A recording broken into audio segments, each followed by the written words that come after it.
Tani jemi në lidhje direkte me analistin Poli Hoxha. Zoti Poli, përshëndetje dhe mirë se erdha. Përshëndetje dhe sukses.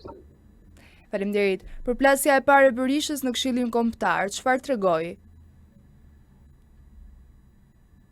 Është pak e vështirë të analizosh zhvillimet brenda Partisë Demokratike, domethënë sepse është një parti e cila vazhdon të mos kuptojë thelbin e asaj që po ndodh në Shqipëri në përgjithësi dhe të vetes së saj, një parti që refuzon të reflektojë për të vërtetat e mëdha që ka brenda vetes dhe vazhdon me këto revolucionet e vogla, me këto përplasje që ndoshta hajde përbëjnë lajm për ne, marrin dhe klikime sepse ka një pritshmëri, një dëshpërim do të thosha nga demokratët e shumtë, një parti që ka qenë e madhe, domethënë vetëm po të kujtojmë për zgjedhjet e vitit 2021 u nda me vetëm 30.000 vota me Edi Ramën, ndërkohë që sot është ka ta ndisur në një situatë për të ardhur keq.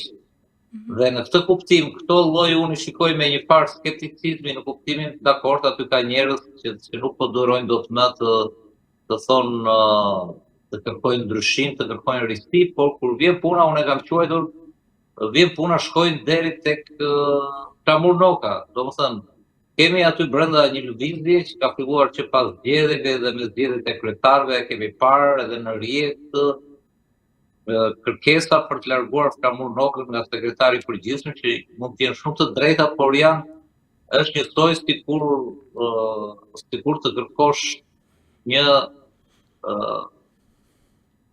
makjazh të partisë dhe jo të ndryshosh thelbin dhe problemin, të identifikosh problemin. Pse e them këtë? Sepse nuk është problemi Çamur Noka aty. Problemi aty është vetë zoti Berisha, është vetë berishizmi, është vetë arsyeja themelore se pse kjo parti po shkon keq e më keq. Dhe i vetmi njeri që e di dhe që është i ndërgjegjshëm dhe që është edhe në të drejtën e tij, dhe këtë e them pas një lloj mëdyshje, është zoti Berisha vetë, sepse ai nuk e ka fshehur asnjëherë se pse u rikthye. Ai ka qenë kryetar, ikun 2013, por ai u rikthye direkt pas shpalljes non grata në Shtetet e Bashkuara të Amerikës, dhe duke ditur që do të fillonte një proces në drejtësi, në SPAK dhe tashmë siç është në gjykatë, që ka dhe shumë pasuri të sekuestruara momentalisht të familjes së vet, apo dhe hetime të tjera që kanë në përduar, siç është 21 janari, apo ndoshta dhe ai sa ka dalë tek Gërdeci familja. Kështu që në këtë kuptim ai është të drejtën e vet për të mbajtur atë parti si një mburoj ndaj gjithçka që po i ndodh edhe me ndërkombëtarët, edhe me drejtsinë, sepse është tjetër gjë kur shkon përpara drejtësisë si një qytetar apo politikan i thjeshtë, dhe është tjetër gjë kur shkon dhe paraqitesh dhe ti thua që po gjykohet, po hetohet kryetari i opozitës, siç bën zoti Berisha 2 herë në muajin çdo të hënë. Dhe kështu që në këtë kuptim, demokratët që janë aty në atë lidershipin duhet ta kuptojnë, dhe ata e kanë kuptuar, po duhet ta artikulojnë të vërtetën, që Çamur Noka dhe gjithë të tjerët që përzgjedh zoti Berisha, qoftë edhe në mënyrë autoritare, janë thjesht ingranazhe të qëllimit të tij për të mbrojtur veten dhe familjen, dhe nuk është synimi, ne kemi parë, nuk është synimi më për të ardhur në pushtet, sepse po të ishte synimi për të ardhur në pushtet, nuk bënte atë që bëri me primaret, ku ata që dolën më të votuarit nga demokratët nuk u futën në lista dhe në fund fare pa emra të tjerë në listat e mbyllura, nuk bashkonte votat me Edi Ramën për një kod zgjedhor në 2024 që ishte në tavolinë 10 deputet opozitës, nuk bashkonte votat për amnistin ku përfitonin dhe njerëz, nuk sulmonte drejtësinë e cila e ka kapur gjysmën e qeverisë dhe gjysmën e kanë hetim të Edi Ramës, dhe vetë Edi Ramën madje po shkon drejti nga hetimet që po dalin, nuk e sulmonte, duhet ta kishte aleat drejtësinë, sepse nëse ti sulmon të dobësosh kundërshtarin dhe të ta largosh nga qeveria, ti mundesh të godasësh atë që e godet këtë qeveri, duke filluar me zëvendës kryeministra, me kryetarin e Bashkisë së Tiranës e tjerë. Pra gjithë këto jo koezione, gjithë këto kontradikta e tjerë, këto nuk i shikon dhe nuk i analizon PD-ja, por gjitha këto krijohen nga vetë pozicioni i zotit Berisha. Sa i fortë është Berisha pa njerëzit e tij më besnik?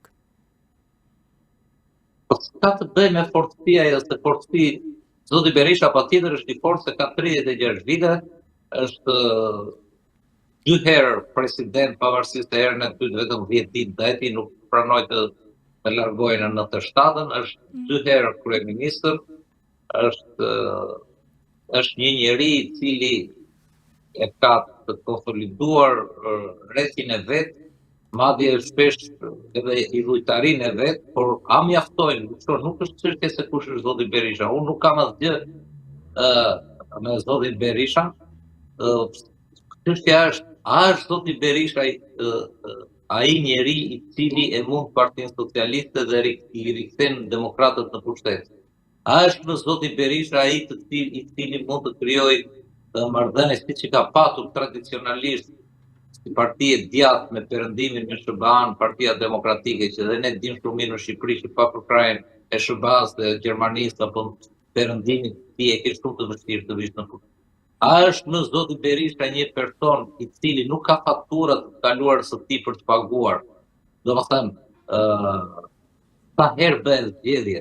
Çfarë kusuri kanë demokratët dhe opozita në përgjithësi, që Edi Rama të vetmen alibi që ka zotin Berisha? Sa herë që bën zgjedhjet, ai fillon me 97-ën, ai fillon me Gërdesin, ai fillon me Nongradat, ai fillon me këtë dhe me atë. Ndërkohë, këto janë faturat të zotit Berisha si individ sa do i fortë që jetë. Nuk janë faturë, nuk ka punë SBA-ja me demokratët, madje janë alat natyral. Nuk kanë punë spaku me demokratët, ka punë vetëm me Berishën apo gjykata e posaçme sot. Dhe gjitha këto fatura, gjitha këto t'ia ngarkosh një parti të gjithë, kur përballë ke një qeveri që duhet ishte rrëzuar me duar në xhepa, me aq skandale dhe aq keq e kapur, dhe sidomos dhe tani që është edhe protesta e madhe. Tani ti kur nuk lexon dot, ka demokrat nuk lexojnë dot as thirrjen e protestës që thotë, ore boll më kjo lojë me këtë kast të vjetër, rinovohuni si parti, nuk ka më nevojë Shqipëria, nuk duan më partira me njëra thot kemi Skënderbeu kryetar partie. Kuptonti apo jo? Tjetra thotë kemi legjendë, kemi legjendar kryetar. Jo, më duan kryetar normal. Kryetar të cilët mos kenë punë me drejtsinë, kryetar të cilët të takojnë me ndërkombëtarët normalisht, edhe të mos kesh ku i kap. Dhe kaq e thjesht është gjithë historia. Mirë, po fakti që ta nuk i lëshojnë as partitë, as karriget e kryetarëve, as karriget e kryeministrit, as grupet e veta në parlament e tjerë, tregon domethënë që nuk ka zgjidhje tjetër, sepse koha jush dhanë edhe për të reflektuar, edhe për të tërhequr. Imagjinoj, ne kemi 2 liderët kryesorë, njëri i mazhorat, tjetri asaj, që nuk e kuptojnë në Europë më 30 e sa vjet në përkarriget e tyre.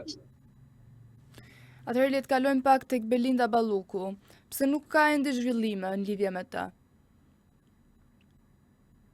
Varet çfarë quan ti zhvillime, sepse ka shumë zhvillime për zonjën Balluku.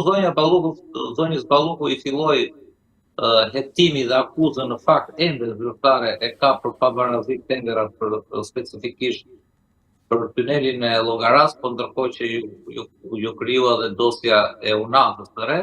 Por nëse keni qenë në vëmendshme në një njoftim të spaku të rreth 1 muaj më përpara, u deklarua jo se është ndryshuar akuza zyrtare, që është e marrë në gjykat, por hetimi ka kaluar për akuzat të tjera që janë për të rëndat nga që kemi dëgjuar deri tani. E para, po hetohet edhe për pastrim parash, po hetohet edhe për korrupsion, pra përveç asaj që thamë që e ka zyrtare të pabarazisë në tendera, po hetohet për pastrim parash, për korrupsion, pastil dhe një diçka tjetër që unë e kisha paralajmëruar nëpër media, sepse kisha informacion, dhe për organizatë kriminale.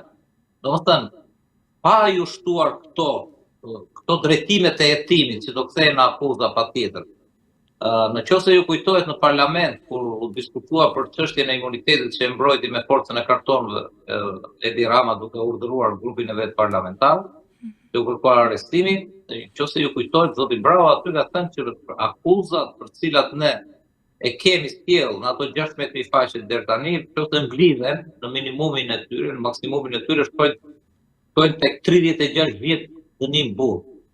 Pa to të reja.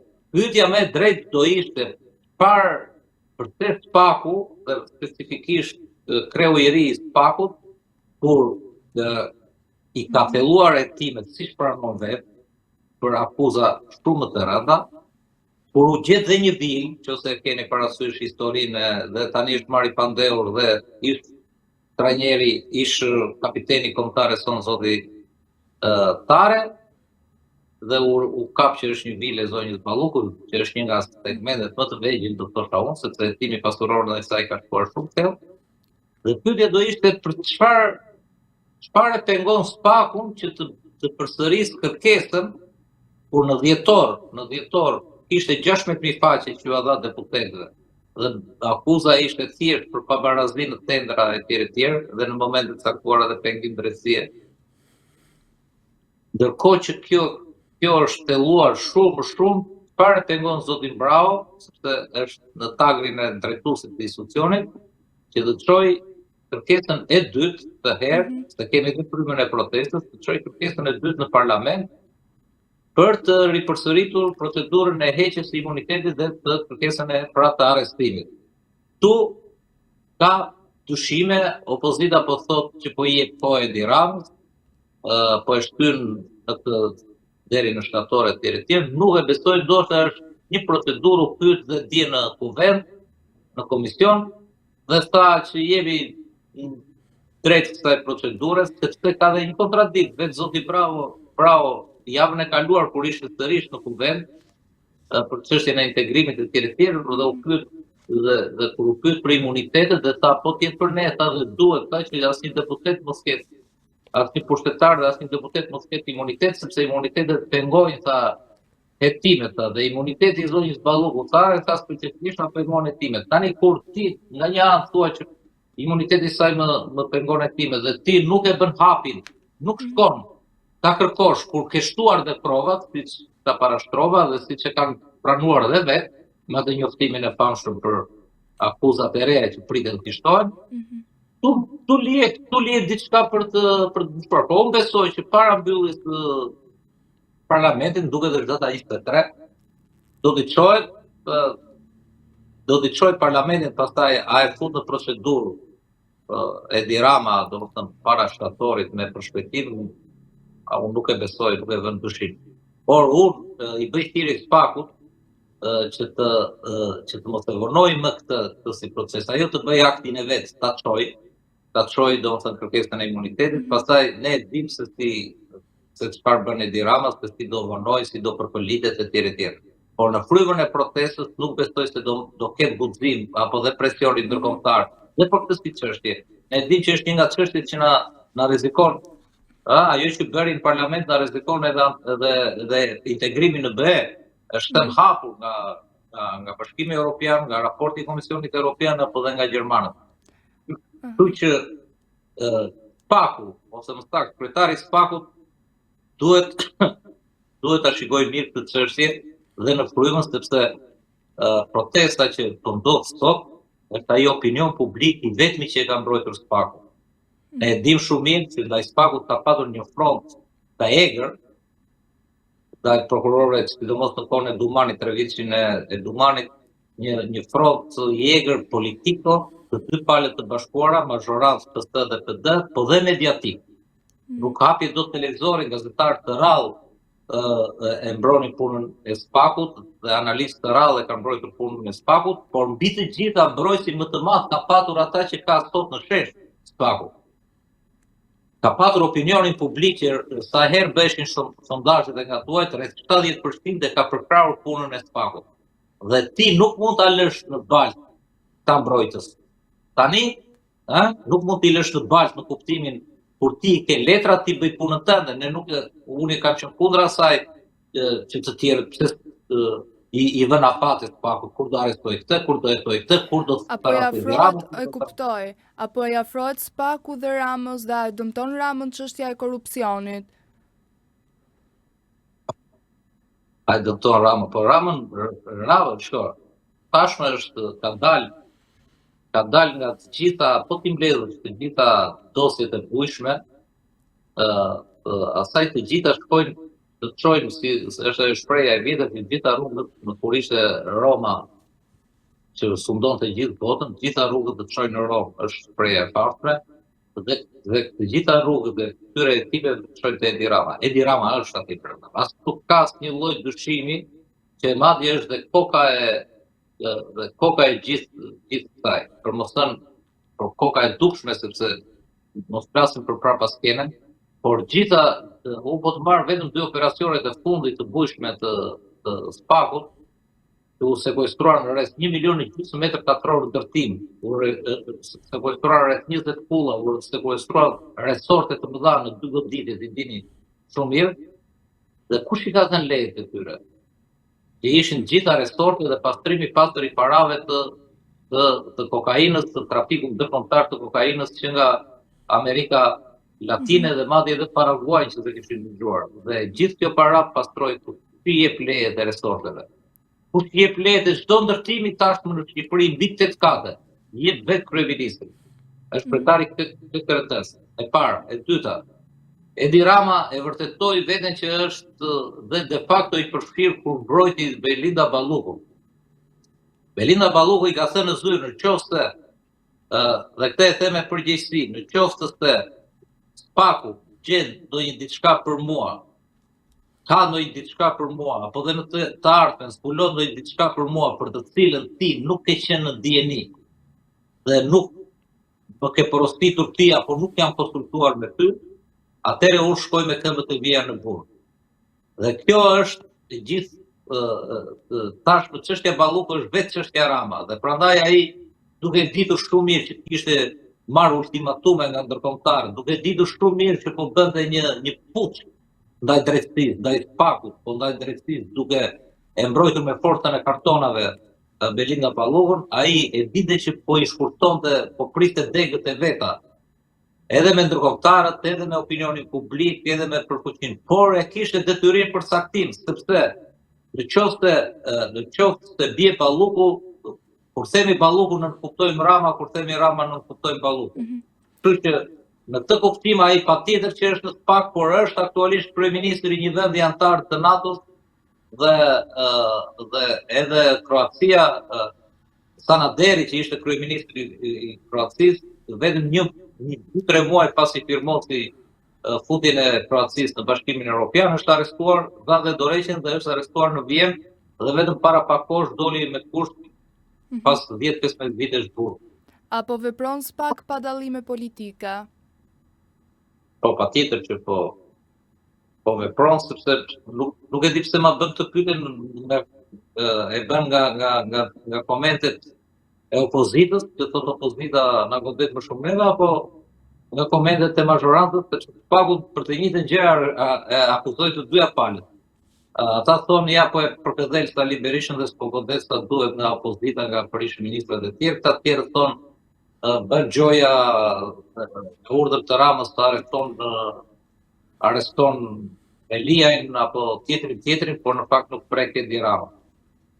Kështu që vetëm nga kjo kuptohet që Spaku, fakti që e akuzojnë të dyja palët, tregon që Spaku ka goditur pa fantasi politike. Por patjetër që ka goditur më shumë nga mazhoranca, sepse ka dhe 14 vjet në pushtet, por është edhe më e rrezikshme mazhoranca, sepse vazhdon të vjet madje, vazhdon ka në duar lekët e taksa paguzve shqiptar. Por çdo gjë pastaj aty brenda është procedurë, sepse keq është që të dëgjoj thirrjet urim me të drejtë të popullit shqiptar për drejtësi në një kaste politike 36 vjeçare që ka vjedhur hapur dhe madje me plaçkën që ka vjedhur na kanë bullizuar. Ja këto 3-4 vitet e fundit ka që po i shejmë pasurirat, po bëjnë si të varfër. Sikur kanë kaqe kanë aq. Por deri para 3-4 vitesh na shtypnin me plaçkën e vjedhur, me makinat e shtrejta, mbureshin me vilat e tyre, mbureshin me pasurinë e tyre. Se nuk e prisnin që do vinte kjo ditë. Kështu që në këtë kuptim, populli ka një farë të drejte kur kërkon dëshkim sa më të shpejt, edhe madje dhe sidomos të kuestionit pasurinë të tyre. Por ama puna e prokurorisë, ata 18 prokurorë që janë atje është tjetër gjë. Është punë me letrat, që nesër ata mos dalin këto, domethënë mos përfitojnë nga një punë shkelje shkollë me nxitim. Spaku nuk ka kohë. Nuk mund t'i kërkosh afate, nuk mund t'i kërkosh sepse është vetë puna specifike për të dokumentuar nëse kanë vjedhur vërtet apo janë vërtet për të dënuar X apo X vjet edhe për të kapur pasurinë. Pritet që në shtator të bëhen disa arrestime. Kush mendon se do arrestohet? Po pse në shtator? Se më kujtove atë, ka qenë një krye prokuror, Lalla, i cili çdo vit në thoshte në shtator ose në vjesht prisnin si të. Pse në shtator? Unë mund të them ty që brenda kësaj jave ta zëm. Do të thënë që kam unë informacione se mund të shtyhet edhe për fillimin e javës tjetër, do ketë një operacion shumë të madh pra për kriptovalutat, sepse e kanë një nga mënyrat se si kanë kamufluar, do të thënë dhe po është dhe më e vështira për të kapur pasuritë e vjetura etj. Është nëpërmjet kriptovalutave. Dhe besoj se do ketë një operacion shumë të shpejtë që është gati për të ekzekutuar, prapë me para të pastruara në për estorte edhe në ndërtim në imobiliare, i cili besoj do shtrihet nga Hollanda në Kosovë dhe veçanërisht në Shqipëri. Kurse për këto arrestime që thuat nga shtatori, domethënë, në shtator flitet për arrestim politik, duke marrë shkas nga protestat, nga pakënaqësi qytetare. Nuk arreston Spaku sepse do protesta apo do pakënaqësi, ta shpjegova. Kjo krijon një frymë dhe mund ta vërë më shumë para përgjegjësisë. Dhe nuk duhet neve ta nxisim Spakun të arrestoj me thirrje populiste. Spaku duhet të bëjë punën dhe të kopshtin letrat sa më mirë. Duhet i kapin me fakte, me gjitha dhe që të mos vazhdojnë siç vazhdojnë dhe të thonë është goditje politike. Duhet t'i vënë përpara fakteve të pamohshme për plaçkën që kanë vjedhur, për shkeljet që kanë bërë. Që mos kenë mundësi nesër të thotë më goditën politikisht. Siç po thotë sot Sali Berisha, siç thotë Edi Rama për Belindën apo dhe për veten e vet që më godet politikisht. E thonë dhe prapë pa fakte e thonë, sepse faktet që s'janë politike janë aty. Edhe që është e çuditshme që Spaku nuk bën një kërkesë të dytë të arrestimit për Ballukun.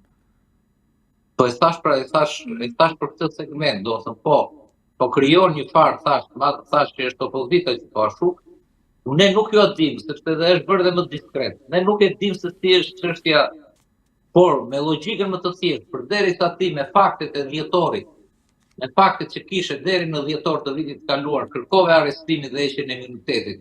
Dhe faktet janë shtuar, siç ke pranuar dhe vetë, dhe po vonon kërkesën ripërsëritjen e kërkesës, ka diçka që nuk shkon, ka diçka për të gështuar. Por kjo nuk do të thotë që tani Spakun e ka kapur Belinda. Apo ja, ne jemi gazetarë, ne duhet jemi profesionistë, nuk jemi politikanë. Ka filluar një fushat tani dhe PD-ja e Sali Berishës thotë Spakun e ka kapur Edi Rama. E kupton? Po nëse Spaku e bën këtë kërkesë të dytë ndaj Ballukut, mendon se majoranca do ta lejojë arrestimin e saj? Urdhro? Nëse Spaku e bën këtë kërkesë të dytë ndaj arrestimit të Ballukut, mendon se majoranca do ta lejojë arrestimin e saj? Unë ta shpjegova pak më përpara marrëdhënien e kryeministrit me Belinda Ballukun, që është marrëdhënie simbiotike, domethënë ku bie njëri bien të dy. Por çështja është kjo që nuk ka shans të radhë Edi Rama që ta pengojë. Pra ti mendon që nuk do ta lejojë?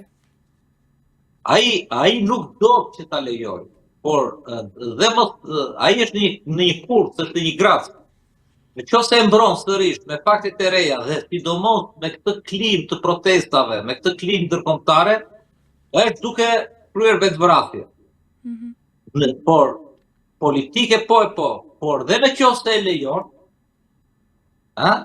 Siç ka lejuar për Arben Ahmetajn, për Ilir Beqin e tjerë.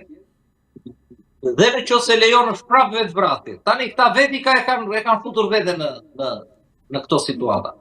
Janë situata që si do që të veprojnë nuk shpëtojnë dot. Sepse nuk janë të rrequr në kohën e duhur, nuk kanë reflektuar në kohën e duhur. Por nuk ka shpëtuar asnjëri, nuk ka shpëtuar udhëheqës të fuqishëm në botë. Po çështja që ndon tek efekti kohës, kur mund të ndodhi kjo? Por nuk e di unë për kohën, është një pyetje. Kohën ata e kanë në disadvantazh. Koha nuk punon për ata. Koha punon për drejtësinë, koha punon për protestën, koha punon për shqiptarët e ndershëm. Kjo është e sigurt.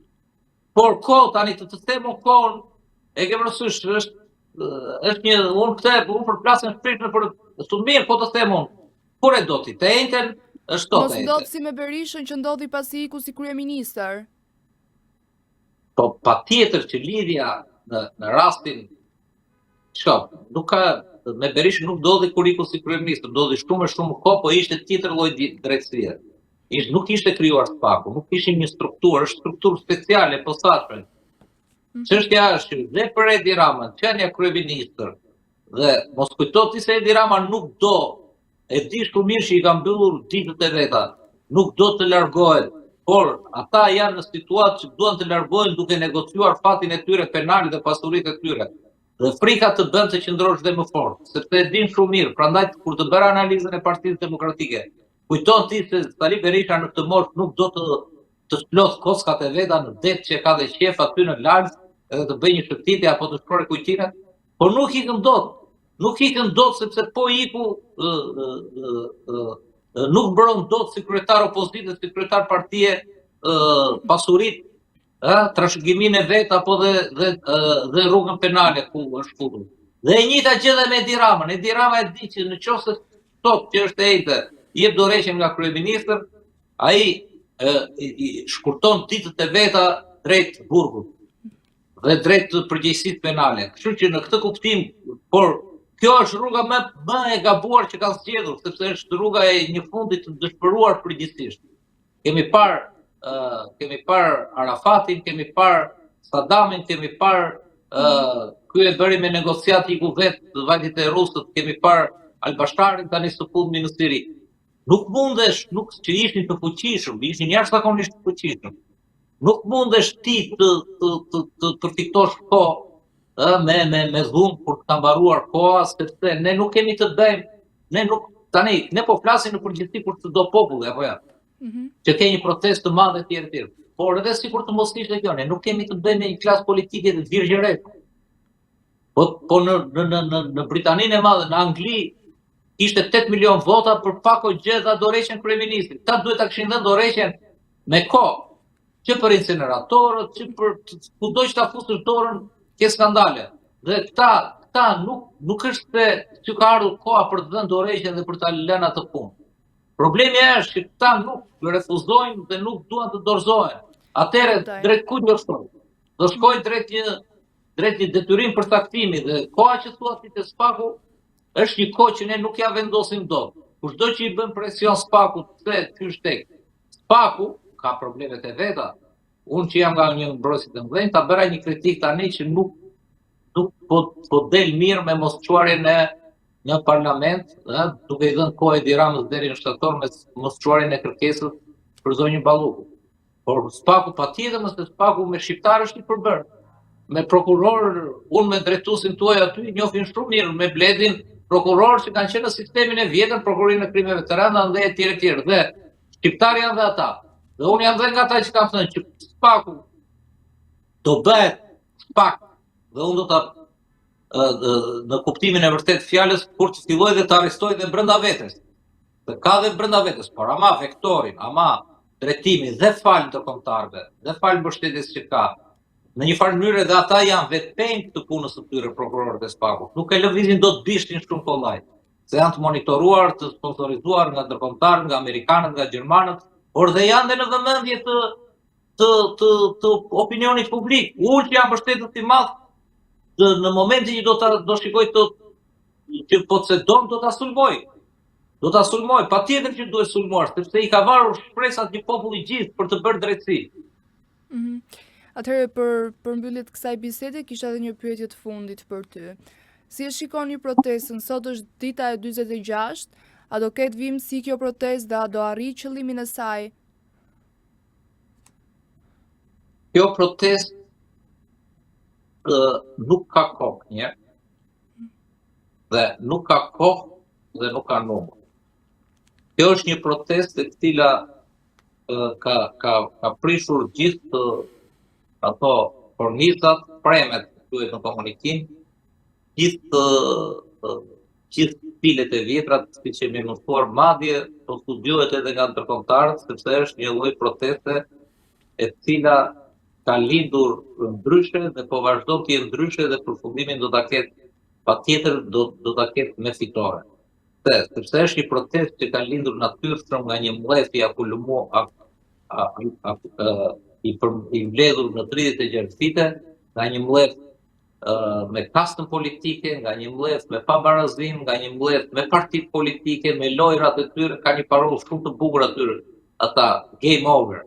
Çdo të thotë, loja juaj ka mbaruar, 36 vjet ju kemi pritur të reflektoni, të ndryshoni, kanë bërë lojra, kanë bërë gjoja, jo po tranzicioni e ka kështu, tranzicion, do të 97 tranzicion, vitet votat 96 në tranzicion, bëhet 21 janari tranzicion, bëjnë në kode zgjedhore ku i nxjerrin vetë deputetët, e diti që 100 deputetë aty i ka emëruar Sali Berisha, Edi Rama me Sali Berisha, ky i pari kam shumë, dhe populli stat një përfaqësi atje, e di që këta ne kemi në referendum në kushtetut në 1-2, që ka përfaqësimin nëpërmjet zgjedhjeve, nëpërmjet deputetëve dhe përfaqësimin direkt që është referendumi. Këta nuk lejojnë referendum, të mblidhemi në 50.000 firma dhe themi duam, e kem parasysh që kjo gjë që mos bëhet ose të bëhet. Dhe ata nuk e lejojnë, kanë dhënë një ligj atje që në 2008 nuk lejojnë referendumet. Po normal se Rama thot kam 700.000 vota. Po dakord. Tani 700.000 vota i ka me lojë ti e vajzë, po me letra luan ndonjëherë. Tunat lozin edhe me zare kur jam në të vegjël. Nëse edhe të dy lozin me letra me shenjë, edhe fitoj gjithmonë, patjetër që unë kam fituar 700.000, 800.000 sa të dua. Doj këta edhe që kenë në xhep edhe opozitën, një opozitë të cilën e mban peng për hallet e një kryetari, e një opozitë që vete në mënyrën më të turpshme bashkon votat, kur mundet ta pengonte, sepse në atë kohë në 2024 nuk i bënte do 83, se sot dhe i bën Edi Rama, nuk i bënte do 84 vota për kodin zgjedhor, vete bashkon votat për një kod zgjedhor, vetëm për të mbyllur listat që ti të vësh besnikët atje dhe i jep Edi Ramës 10 deputet në tavolinë. Një kod zgjedhor për të nxjerrë një deputet në Kukës të duhen 18.000 vota, në Vlorë të duhen 7-8.000 vota. Një kod zgjedhor që Edi Rama ka marrë në Vlorë gjithsej 68.000 vota, që thua ti, 800.000 votat, ka marrë 68.000 vota dhe me këto 68.000 vota kanë nxjerrë 8-9 deputet, kurse Shqipëria bëhet për shembull ka marrë 65.000 vota po njësoj dhe kanë nxjerrë vetëm një deputet, domethënë 60.000 vota për një deputet. Numërohen tek një forcë politike. Te Edi Rama 60.000 vota nxjerr kanë 9 deputet. Pra, e gjitha kjo është një lojë mashtruese. Siç janë dhe 800.000 votat e ti një lojë mashtruese, sepse nëse ti dhe prandaj protesta nuk kërkon ndonjë hata, kërkon rregulla pa hile. Kërkon një kushtetut, një kod zgjedhor pa hile, një qytetar një vot.